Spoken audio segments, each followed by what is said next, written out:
Això és una mica lliçó d'història. Al segle XIX, com sabeu, totes les potències d'Europa tenien les seves colònies, sobretot Inglaterra, que dominava mig món gairebé.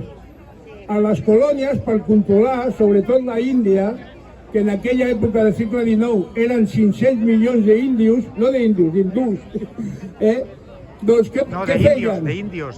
Sí, què feien? Doncs tenien un cos policial que es deia Cipayos. I com es formava aquest cos policial? Doncs eren indígenes que li donaven un uniforme, una escopeta, per controlar els propis indígenes de la colònia, comandats per comandament de la metròpoli. O sigui, de sergent cap avall eren indígenes que fotien paus als seus compatriotes per un plat de sopa, un uniforme i una escopeta.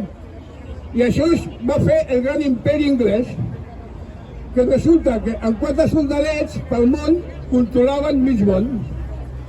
I aquests soldats, o policia, o com vulguis dir-li, es deien cipayos, pagats per la corona, comandants blancos euroasiàtics inglesos, amb indígenes per fotre-li hòsties als indígenes propis. Bueno, això és la història i com podeu veure, potser es repeteixi. No sé si us sembla això, val? Visca Catalunya!